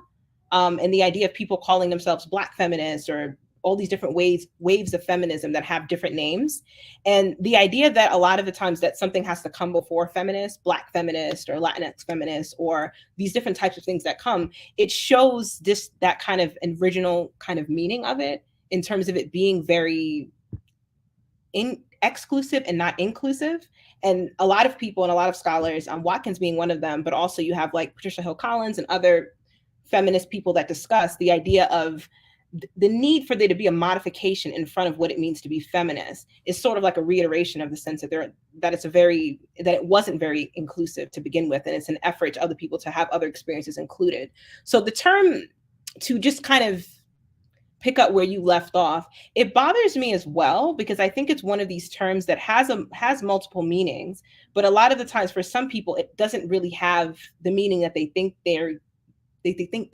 even exists when they use the term. So it's troublesome, because I think in some ways it's kind of become not hollowed, but somewhat hollowed, or at least flattened, and universalized without actually reaching that many groups. But I do want to note a distinction, I think, between what I call Black feminism with a lowercase b and Black feminism with a large b. But before then, I'll talk about womanism. So the idea that that is a concept that Alice Walker introduced in her book, excuse me. I'm a little nervous, so I'm going to slow down and just kind of take it easy. Okay, but you're doing fine though. But she introduces the term, and it's sort of, it builds on the idea of like womanish, which was a very like communally colloquial term that was used amongst the Black community. So it was invented to kind of talk about the Black female experience, but it's not entirely divorced from feminism. And it's in the way that she kind of presents it is sort of like a synonym or like a subculture of what it means to be feminist. So a lot of people push back against that. So the idea of womanism has come to mean different meanings for different groups, with the idea of Africana womanism. So the idea of that being a sort of group that espouses the Black man and Black woman. Feminist to me is just addressing issues women face. I think white women are just super narrow with it, but they don't narrow it down to me. So yes, but I think in general, and I'll get into this more so with my example, because while I wasn't necessarily prepared to talk about Harriett Tubman today, I do want to talk about another enslaved woman that I think, in engaging with that, illuminates the stark differences between feminism, womanism, and what Dr. Watkins introduced as the non-aligned woman that doesn't necessarily align herself with any labels. And it doesn't mean that she's not concerned with gender or women issues, just the idea that this particular woman, not necessarily a woman, but this particular thinker doesn't align herself with the already kind of marked spaces and sees holes in those and just inserts themselves as doing something different. But I do want to say that with regards to womanism, regardless, it's gone through multiple phases since its inception, but it's not as academically acceptable or even seen as often as feminism. So even though it exists, and it has existed for a long time, Black feminism seems to adhere to the politics of respectability in a way that womanism still does not. So even though a lot of people will push back on the term as addressing the totality of what it means to be a Black woman, it still seems like it's unable to be detached from the fact that it came from a Black woman about Black women. And that is what I would actually argue, that why it's not as seen as socially respectable, and it's not seen as much, and it's not as known either. So even though people are familiar with the term, the idea of what it actually means remains kind of ambiguous, and you don't see it as often in scholarly text or even in popular text. It's all having to do with feminism. But what I do want to talk about, and I guess, again, looking from a literary lens, for those of you who know Toni Morrison, Beloved is actually, it's not necessarily historical fiction, but the idea of the novel came from her engagement with an article about Margaret Garner, who was a woman, who was an enslaved woman who in the 18th century, rather than have her kids return back to slavery, ends up killing her infant child. So I use the word killing loosely because she was actually charged with damaging property because they weren't seen as human beings. But the idea of, and even though this happened centuries ago, the idea of just thinking about the conversations that she's still able to engender with her legacy. So you have the idea that some people are looking at this, or some scholars have looked at this as the idea of kind of an early moment of birth control, or the idea of a woman having control over her body. And of course, the fact that her action delineates the complexities of what it means to be a Black woman in general, let alone a Black mother. And I think that when we look at reproductive rights, and when we look at the idea of just being a woman, or even trying to actualize the term, because the fact that she's not even seen as human in this particular sense. So I don't want to necessarily go on the lens of, the idea of trying to prove Black people are human, but the idea of thinking about sometimes these early displays of Black people actualizing their agency, evidence that a lot really hasn't changed. And the idea of looking in terms of in which ways were people trying to actualize their agency in the past, and in terms of correlating them to the ways in which feminism in a lot of ways is aligned with female agency, but in some ways still restricts the agency in terms of the way people conceptualize things, and also in terms of decisions as well, with regards to universalizing things. So I said all of this to say that the term bothers me as well, but I think that what bothers me most about it is the fact that it operates with a sense of universality that's never really actually been encountered. And when you think about the idea of, in a lot of respects, Black women still have to fight to be treated as women with regards to, the statistics of the fact if a Black woman gives birth, she's more likely to die if the physician is not Black. So the ideas of, when you think about things like that, terms like feminism and people just taking, okay, this is for all women, it, in a lot of ways, it's Black women participating in white female agency, and how they exist in their world still now today is very, very different from Black women. And I think that that's something in terms of, and I guess this is where we can open it up for discussion and everything. It's something to think about. And in terms of being, I guess, Black woman in this country and thinking about your identity, for Black women, we have to keep in mind that Black men are not in the position that white men are. So the division that white women may feel like they need to make from white men is not synonymous with the Black female experience. And we're not going to get anywhere without each other. So.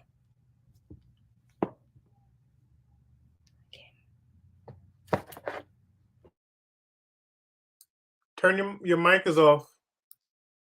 Thanks, Dr. Carroll. Thank you. That's exactly where I have been. That is everything you said, actually. But in terms of what Dr. Watkins said, creating the non-aligning woman, I mean, while in seminary is where I did put together, as Juanita said, to your comment about Beloved, I have to tell you all, if you saw the film adaptation of Toni Morrison's book Beloved, for me it was so hard to watch. But get this, like Juanita is saying right there in this comment, that was when I was really, really entrenched in the system of this nation that's held us back, right? All I could see was this woman taking her baby's life, right? But what Catherine has just shared with us is that the charges were damage of property, because she, what's her name? Margaret Garner, is that right? She was not even seen as a human. She was property, and so was her baby. And so property had been damaged. According to these laws. And these are the type of things that we have to actually let sink in. But to your last point, and this to me is the clear demarcation between feminist thought and womanist thought, and you can certainly weigh in on this. We care about the Black man. We don't see that the Black man has achieved so much more than us that we need to get to his level. We see the struggle as being his and mine as one together, and the family, the Black family, uplifting the whole, the entire family. Feminism is, like you said, when we are included as Black women, we are supporting the agency of white women who are trying to get to where the white men are. I just contend that in as much as both white men and white women are a problem, if you look closely, and the example that everyone should be familiar with is Carolyn Bryant, who is still running around here free after being the cause of Emmett Till's brutal murder. The white women, how many Black men have been lynched because of lies told by white women is just incredible to me. And then to add insult to injury, we want to join them as Black women in their struggle for whatever liberation they feel they need, because again, it does not address the fact, if we're talking about reproductive rights and the argument that is left out of these chronic illnesses that are a part of our reproductive system. I suffered with endometriosis for more than 25 years. That is never a part of the reproductive discussion. I aged out before they actually started to put money into the research like 2 or 3 years ago. I was just like a year too old. That's a reproductive issue for somebody like me. That is something that really impacts a Black family, whether or not you're able to have children. I was blessed to be able to give birth to 2 children, right? But these are the reproductive questions that mean something to the Black family, because we've always believed in having a large family, having our children. Our grandparents had multiple children. And so to ask a question before the audience comes in with theirs, and I appreciate your really great presentation. How do we outside, and you said it's not it hasn't largely, Black womanism hasn't largely been, or womanism period hasn't largely been explored or accepted as mainstream in academia. You are did you say an African literature expert? That's what African you're American doing. literature, yes. Yes, yes, yes. Okay, so you, as that expert, how are you able to go about and let others like myself and maybe Juanita, who both watched that movie all those years ago? I don't know what her feelings are, but like I just told you, I never saw it in that way. It was just like I was so gone with this whole system of oppression that I just saw her as wrong, right?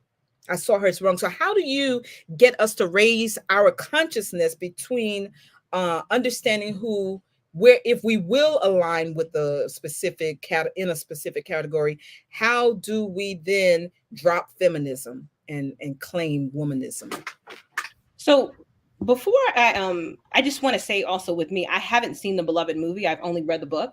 So I don't know in terms of I'm not entirely sure like if there's an a comparison there, if there's like a stark difference in terms of the representation. But I will say with the idea of, before talking about dropping feminism, and I realize I didn't continue with this, so I apologize, but the idea of Black feminism with a capital B, just to say that, I'm thinking about that in terms of Hortense Spillers, Alexander Wahelier, and Sylvia Wynter. So the idea with the particular feminism, and this is my assessment of this, they use the Black woman sort of, as using my words, the flesh of nation. So they use the Black woman as a tool of intellection in terms of understanding the Black experience. And this is not to undercut the Black man or anything, it's just as a vessel. So that's what they use the Black woman as. And essential to Sylvia Wynter's platform is the idea of renegotiating the world of man. So the idea of human as it exists.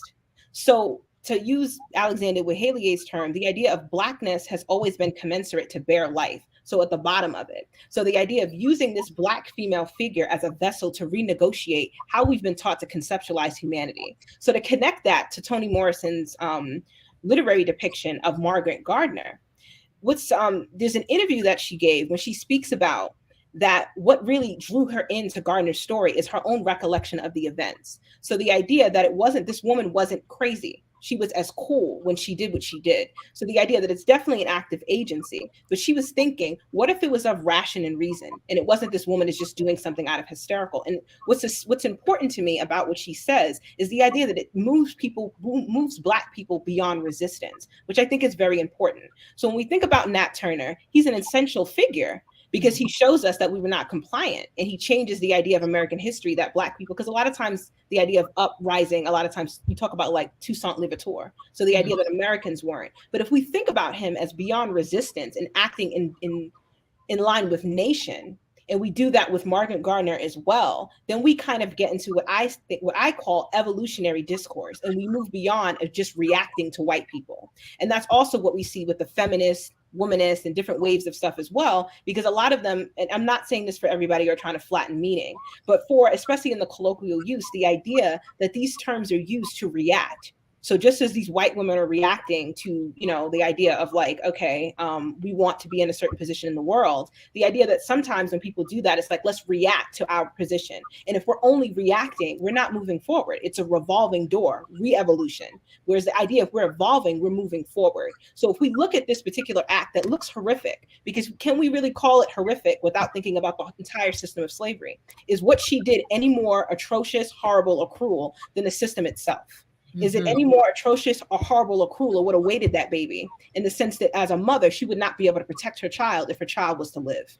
Or she may not even see her child or know her child because they'll sell it down the river. So I think in terms of moving Black people beyond resistance, we can think about, do these terms work, or are they holding us back?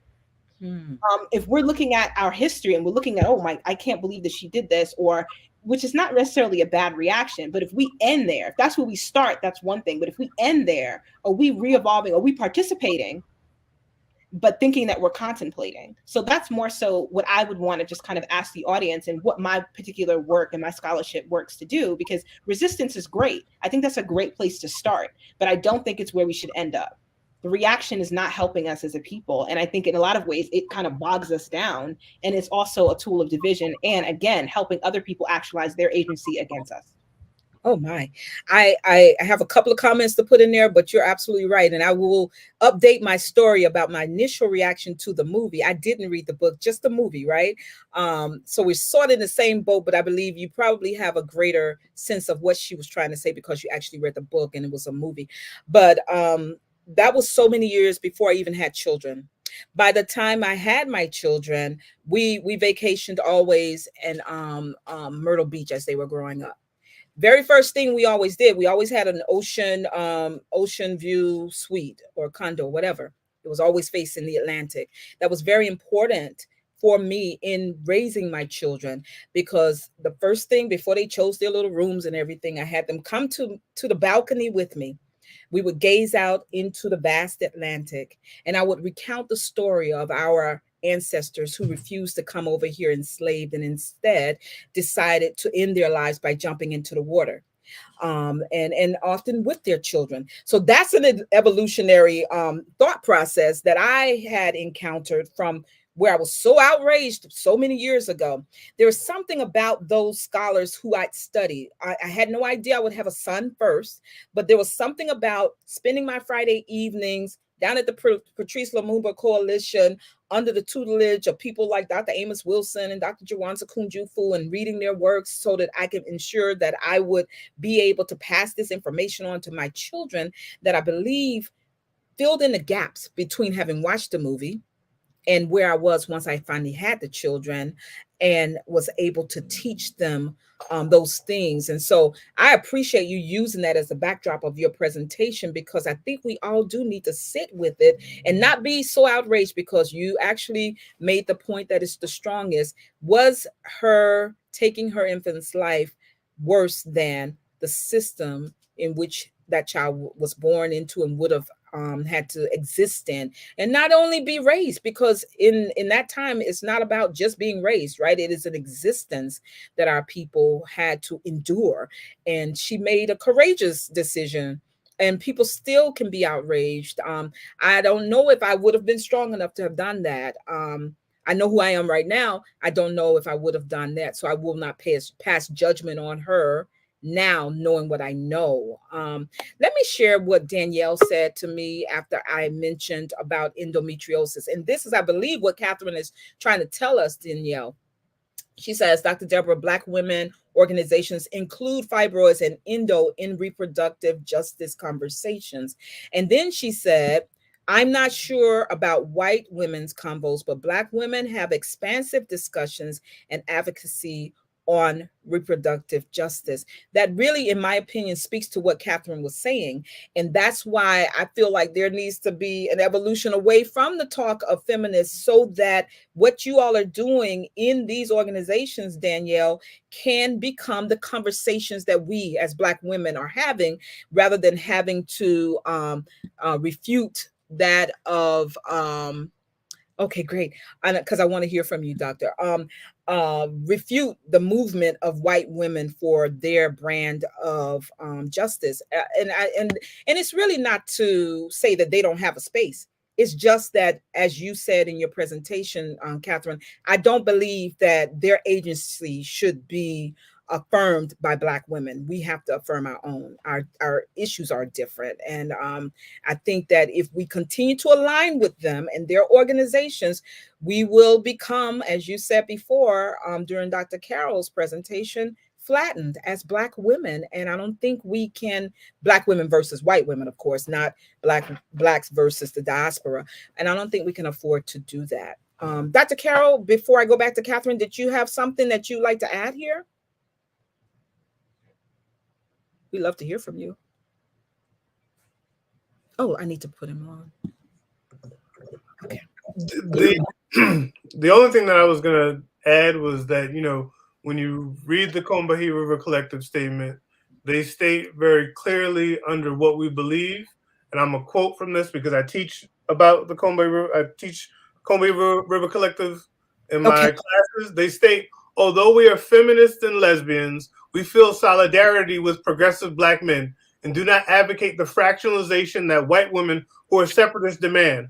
Our situation as Black people necessitates that we have solidarity around the fact of race, which white women, of course, do not need to have with white men unless it is their negative solidarity as racial oppressors. We struggle together with Black men against racism, while we also struggle with Black men about sexism.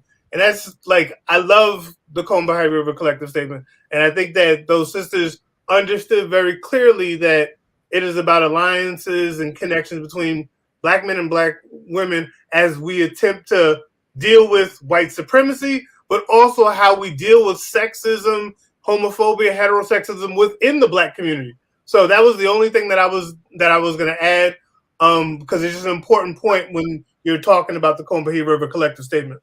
Oh, absolutely. And I'm glad to know that you have more knowledge. I mean, you guys have to forgive me about my pronunciation, but that is the group.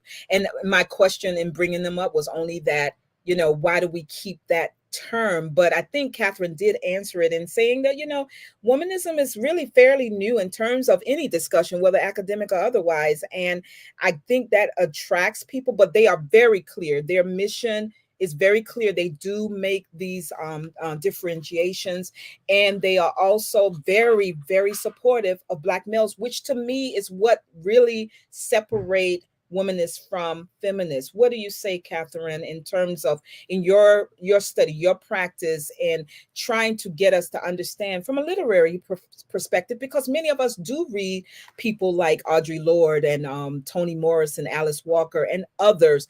How do you continue to push the narrative that we are different and we are going to ensure our own agency without feeling a need to ensure that of white women?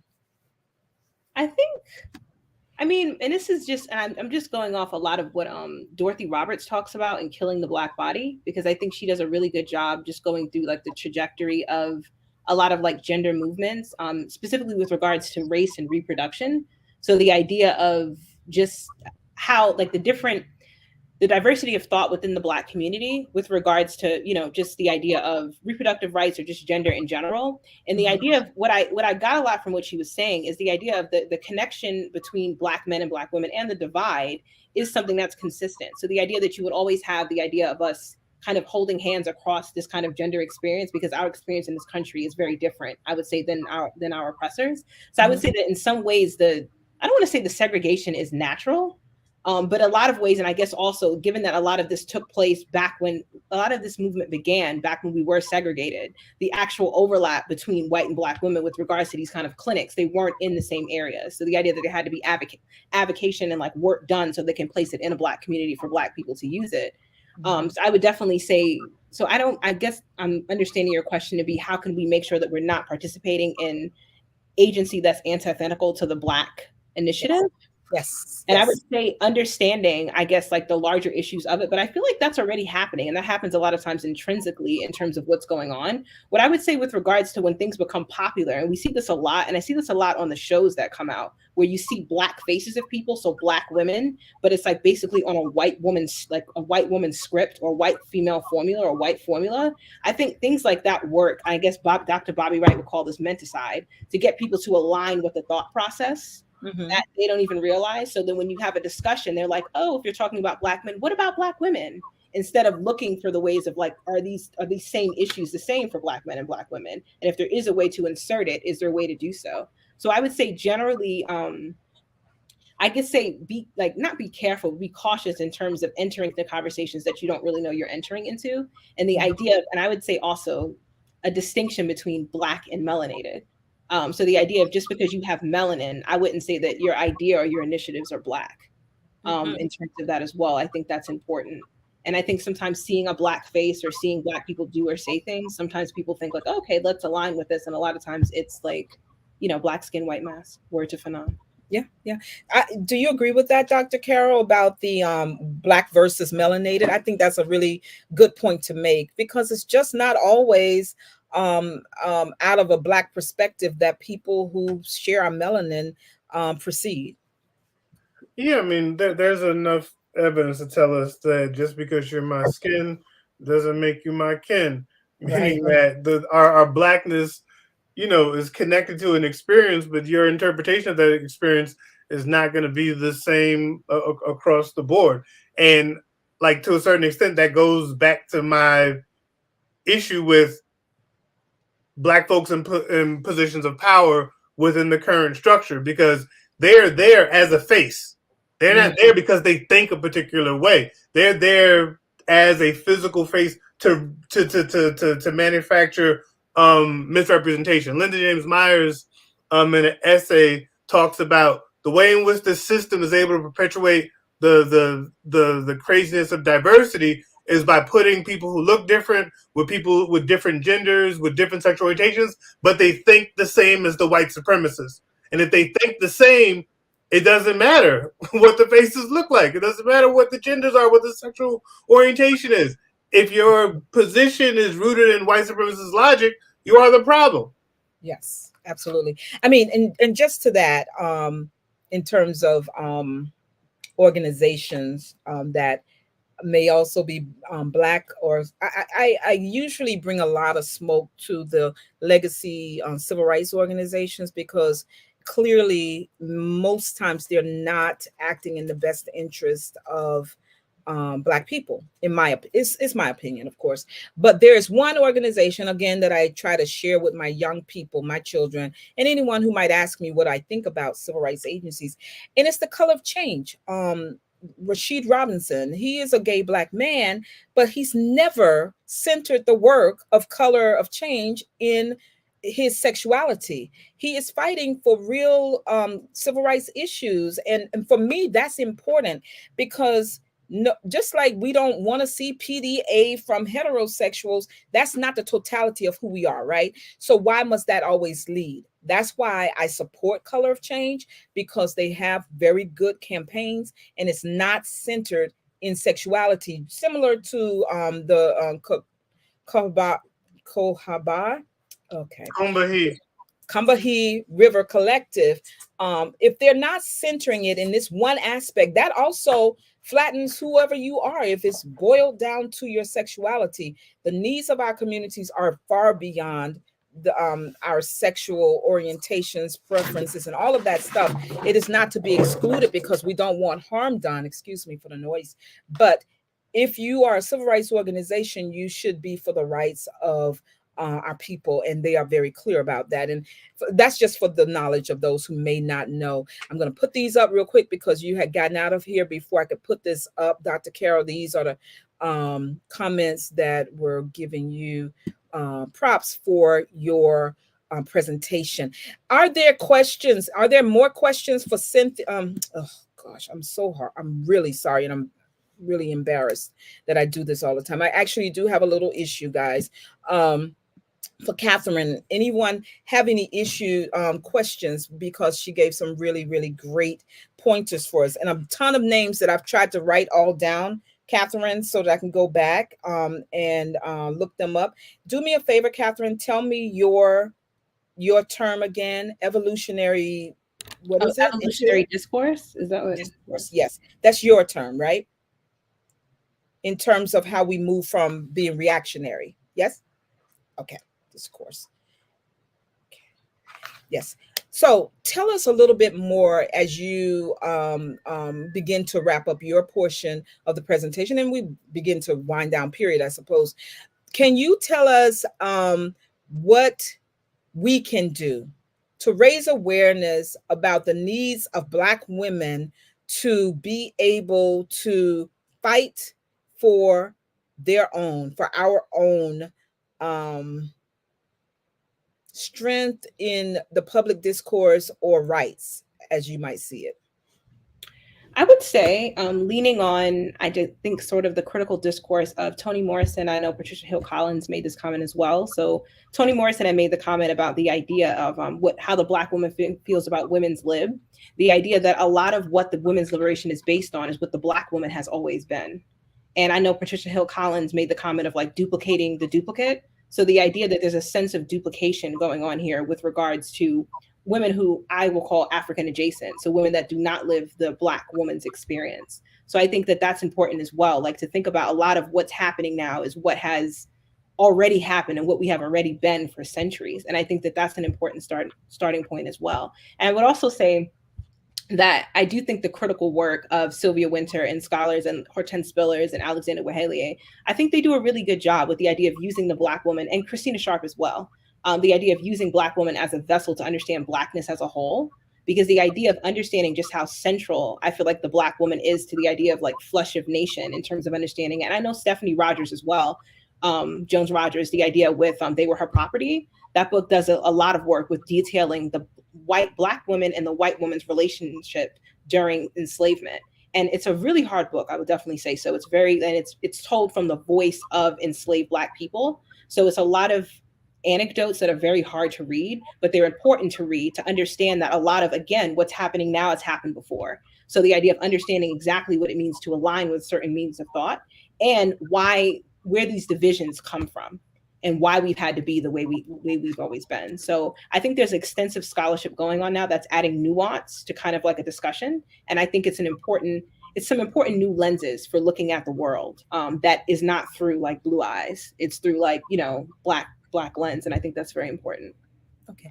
So how do we begin to even get Black women to understand the necessity for pursuing our own needs over this kumbaya that we always get duped into engaging with? And by that, I mean the feminist movement. I would say, because I think there's sort of like a stigma now, like it's very, and I've noticed it's like really like perpetuated against the Black community. The idea of like, if you're for your own, it's like, you're the problem, like you have to stop. And I think especially with the Black community, because I've not seen this in any other community, they feel like they need to bring everybody in or even say like, oh no, we come in peace, we come this way. Whereas I see us as being very welcoming and very embracing of other people as a whole. So I would say in general, it's not wrong to study yourself, because I think that's part of the way of getting people out of it. Like, oh no, it has to be everybody, or oh no, there's nothing wrong with that. And Black women and Black people have a very integral role to this country. So the idea of not being ashamed to do that. And I would also say the idea of the stigma of like, the angry Black woman. Yes.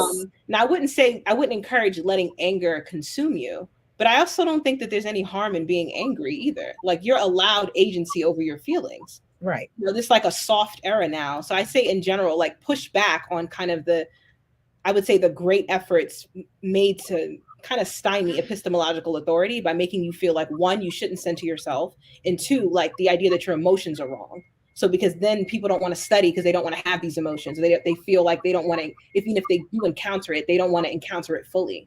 So again, I don't know if I answered your question. I hope so. No, you did. You actually did, and it made me think about how the LA Times is putting the Dilbert comic strip to bed, because the creator said something to this effect. He said, I would say, based on the current way things are going, the best advice I would give to white people is to get the hell away from Black people.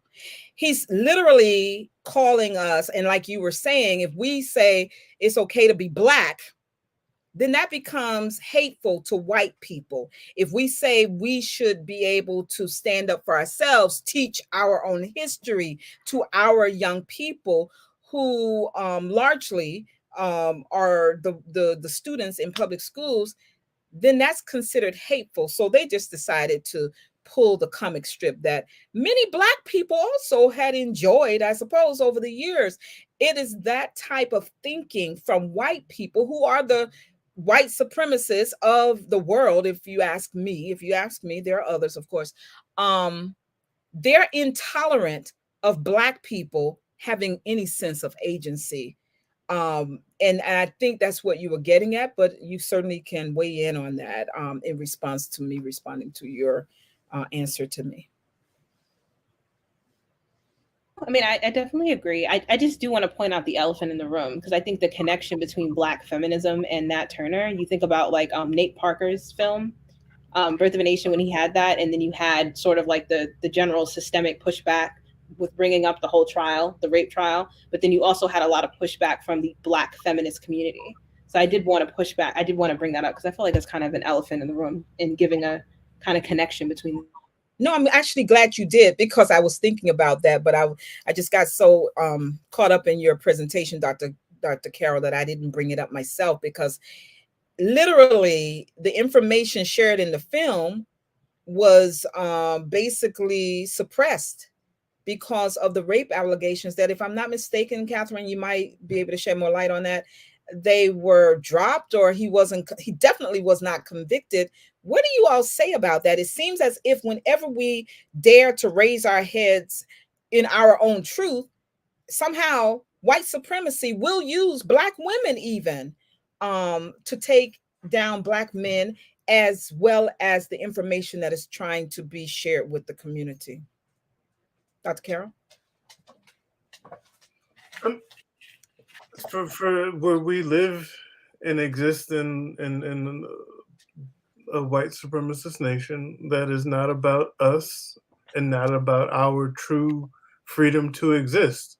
The society wants us to copy and be white folks that look Black. And white folks who look Black are not going to be concerned with being African.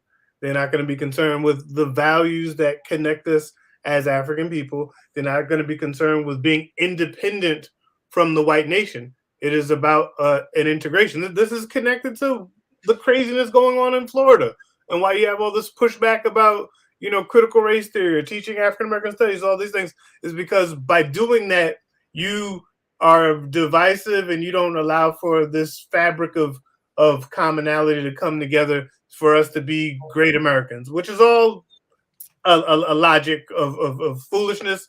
If you ask me, what we don't deal with is the relationship of African people to this nation, and whether or not when the 13th and 14th Amendment came around, anybody ever said, you formerly enslaved people, do you want to be a part of this nation? Nobody ever asked that question. It was assumed that we wanted to be.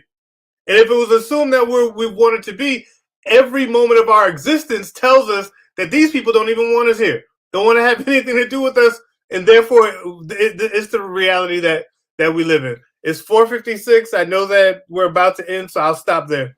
Okay, Catherine, yes. I'm glad you brought that up because I totally have forgotten to mention it earlier. And it is a tool that is often used, and I really hate that the tool that's often used is Black women. And not only Black women against Black men, but primarily, but Black women not acting in the best interest of our community. And we have always been community minded. We are the mothers of our community, right? Quite naturally, whether we have biological children or not, we are the caretakers of the community, and we so easily find ourselves being used. I don't want to get off into a new conversation because I have a lot to say about some new Black news anchors of programs who have also fallen right into the trap, one having been fired after doing a real hit job on Black men at every turn. And while I'm connected to her as a sister, I could see her end coming because she just took a whole lot of pleasure, it seemed, in doing this to Black men. And if we don't get to this point of unification, Black male, Black woman, we'll never get to the communities you're talking about we should have, Dr. Carroll. We'll never be able to see ourselves outside of feminist thought and embracing our own thoughts as womanists, Catherine. We have a long way to go. I'm so happy that you two came and shared with me this afternoon. And to my audience, please give both Catherine and Dr. Carroll some big ups in the comments, guys, because they have given us what often, I know Dr. Carroll can definitely attest to probably being a paid speaker, but no one on Black Talk is ever a paid speaker. But I would love to be able to bless them. Right now, I can only bless them with us all giving them great applause as I allow Catherine to have the last word for this afternoon on this Black History Month program. I just want to thank you for having me on the show. And I just want to thank everybody for tuning in. And again, I apologize if I was all over the place. I've been writing all day. I'm in the dissertation stage. But thank you for listening. And I appreciate you. And thank you so much, Miss Deborah, Dr. Deborah. This is a great platform. Thank you so much. Oh, you're more than welcome. I appreciate both of you so much. I also appreciate you, Dr. Carroll, because there were a couple of things that Catherine and I, we raised eyebrows about, but you certainly were able to, stand 10 toes down with your commitment to Pan-Africanism. I think we'll have to have a second discussion about how does that, even using this term, but it's just to pay respect to Dr. King. How does that beloved community of separation look to you? We'll definitely do that at another time. If you all are willing to come back again, and maybe I'll get Quadri in here. He's usually very excited to be here with me. He has so much great information. I would love to have all three of you back to talk about that. And if that means, considering the continent, that's also fine for us to have the information. I believe that there are Black towns, and I know I said you'd have the last word, I'm sorry. There are Black towns right here in the United States that we can help build those communities. So that would be a part of the discussion if you two are available in the future. I want to say thank you. Oh, somebody said they love a second combo as well. Thank you, Danielle, and thank you for being here. So look, guys, you are sought after already right here on this platform. So we want you back. I thank you all for being here for our Black Talk platform, Black History Month celebration. Thank you so much, Catherine. Get that dissertation done, girl. We've done it. You got it. Dr. Carroll, thank you so much. And maybe we'll meet here in the city at some point. God bless you all. Take care, everybody. Peace out.